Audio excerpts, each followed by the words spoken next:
Former president and convicted criminal Donald Trump took a victory lap over the long lines in Arizona as 11 people ended up in the hospital for heat-related injuries. This is after temperatures climbed to a sweltering 110 degrees and lingered in the triple digits. Trump's rally at the Dream City Church still featured him railing against the so-called Green New Scam. He said, "Our country's fallen to pieces, and these guys, all they want to do is spend money on the Green New Scam." Now, what's a Green New Scam? It's a reference to the Green New Deal, which is a plan to address climate change and shift to renewable energy sources. You would think that, at a time where we're having unprecedented heat waves that are fueled by climate change, that you actually might want to take climate change seriously, but no. And again, this is very ironic because the Southwest, including Arizona, was under massive heat warnings as a result of climate change. The heat domes, specifically, that have been developing, not only are they developing more often as a result of climate change, they're also getting hotter. In fact, according to a 2023 study, they concluded that there will be an increase in summer heat dome-like stationary waves over northwestern North America. Another study concluded that the extreme temperatures recorded during the 2021 heat dome in Canada were virtually impossible without human-caused climate change. Interesting. There's also some evidence that the intensity of the heat domes is outpacing the warming trends, suggesting that climate change amplifies their intensity. In fact, according to another 2023 study, the intensities of hot extremes associated with heat dome-like atmospheric circulations increase faster than background global warming in both historical change and in future projection. These heat dome conditions, or I should say these heat domes create conditions that end up actually being dangerous for human life. Yes, dangerous.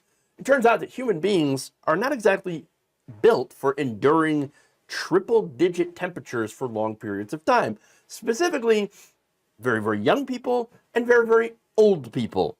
When they are exposed to these conditions for a long period of time, they tend to pass out, get heat stroke, exhaustion, and develop other problems.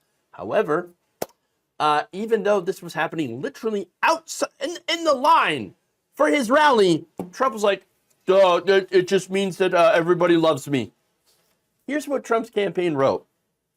Massive lines have formed to see President Trump in Arizona today despite 100-degree heat. That's an enthusiasm that Joe Biden will never see. That's the enthusiasm Americans have to make America great again. No, that's the enthusiasm you see with a cult leader, all right? This reminds me of the so-called self-help guru James Arthur Ray and his sweat lodges. I don't know if you knew about this, if you had heard about this, but again, the guy was a so-called self-help guru, right, who ran a so-called spiritual retreat in the Arizona desert. Attendees paid large sums of money to go there, have their heads shaved, and then get left in the desert for 36 hours and then herded into a sweat lodge, which they were subject to extreme temperatures for what they call a death and rebirth experience. You know what happened? Well, there was death. I don't know about rebirth, but there was some death. 3 people died, 18 were hospitalized. And this happened in October 2009 as a result of this cult leader's, experience, right? That guy did not care about his followers, and neither did Donald Trump. Yeah, he might not be herding them into sweat lodges, but making them wait in 100+ degree weather? Not very good. Now, according to Arizona-based Copper Courier editor Cameron Stevenson, EMTs stated that more than 50 people had to be taken to the hospital for heat-related illness before the doors even opened. Surely there was something that could have done for that. I don't know, passed out water, made sure that there were cool places, for people to take shade in. Something like that, or maybe move to a different venue. I don't know. There's something that they could have done.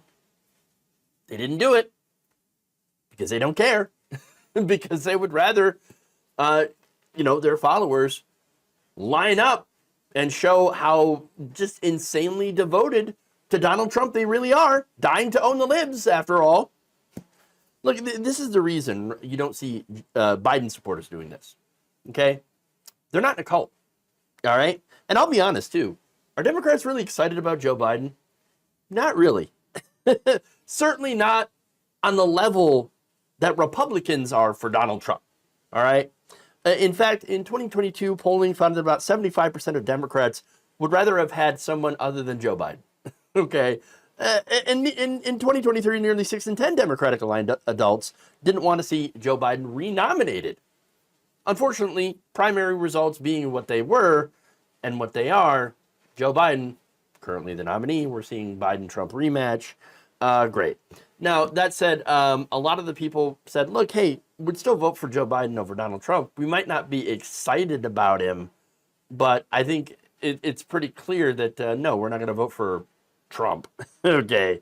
And that said, even if people were super excited for Joe Biden, that doesn't mean they would put themselves in danger waiting for him. And secondly, you would never see Biden or anyone else bragging about it. I mean, let's take the example of Bernie Sanders, right? Bernie Sanders, especially in 2016, I enthusiastically supported him both in 2016 and in 2020, right? That man would have never bragged about something like this. Are you kidding me? No, he wouldn't have, he wouldn't have held a rally, okay, in those conditions. Bernie Sanders had once saw a man fall in the crowd during a speech, stopped his speech, and was like, I got to go help this guy.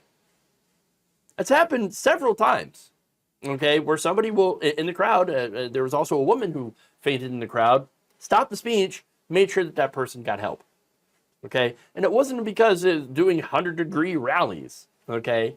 Certainly, there wouldn't be bragging about it. So the reason that I bring you those examples is to show you the difference between MAGA people and Democrats. And the fact that this is not about necessarily policy, right? Yes, there are policy differences between the two, but I'm not talking about that when it comes to the crowd and the devotion here. You see, with Trump, there is a cult of personality that is around him.